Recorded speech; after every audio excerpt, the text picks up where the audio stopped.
سلام علیکم. داسې کار وکړئ که نه چې دا جینۍ اوس خبره خیر وکړله، نو داسې کار وکړئ د اوس نه وله سینډل وله واخلئ، یوه وله جوړه وله ښه ښکلې واخلئ ګرانه، اورئ؟ ښه ګرانه جوړه وله واخلئ چې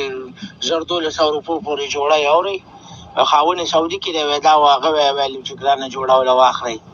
او سینډل او جرابې او خار سره وله واخلئ، او مانډې سیوان هم ځان سره ویسئ،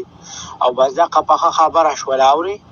خو داسې کار وکړئ چې دا د نکاح به څنګه چل وکړو، دا به ما ته په ټلیفون باندې به زه او نه کوم که دا به څنګه چلي، ځکه چې دا نکاح پکې تړل غواړي، ځکه که بله ورځ ته بیا چې ته که دغه دې ورته وویلې، اورئ؟ محمد شیر دې ورته وویلې نه جینۍ رانه بیا پاتې کوي، او که دا جینۍ رانه پاتې کړه که نه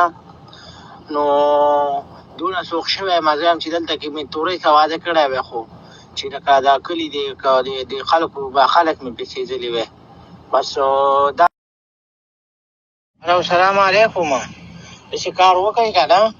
چې دا جینۍ اوس خبره خیر وکړله، نو داسې کار وکړئ د اوس نه وله سینډل وله واخلئ، یوه وله جوړه وله ښه ښکلې واخلئ ګرانه، اورئ؟ ښه ګرانه جوړه وله واخلئ چې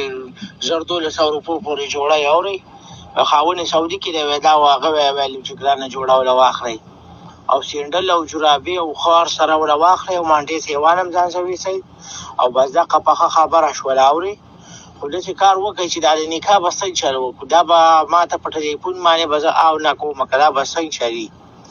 ځکه چې دا نکاح پکې تړل غواړي، ځکه که بله ورځ ته بیا چې ته که دغه دې ورته وویلې، اورئ؟ محمد شیر دې ورته وویلې نه جینۍ رانه بیا پاتې کوي، او که دا جینۍ رانه پاتې کړه که نه نو دونه سوخ شوی یم زه یم چې دلته کې مې تورۍ ته واده کړی وی، خو چې لکه دا کلي د خلکو به خلک مې پیسېدلي وی، بس دا سلام علیکم. داسې کار وکړئ که نه چې دا جینۍ اوس خبره خیر وکړله، نو داسې کار وکړئ د اوس نه وله سینډل وله واخلئ، یوه وله جوړه وله ښه ښکلې واخلئ ګرانه، اورئ؟ ښه ګرانه جوړه وله واخلئ چې 1000-1200 روپو پورې جوړه یې، اورئ؟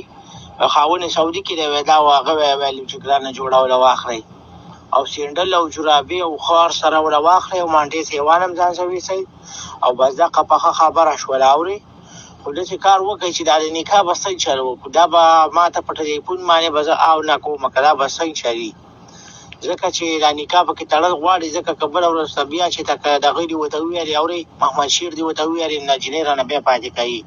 او که دا جینۍ رانه پاتې کړه که نه نو دونه سوخ شوی یم زه یم چې دلته کې مې تورۍ ته واده کړی وی، خو چې لکه دا کلي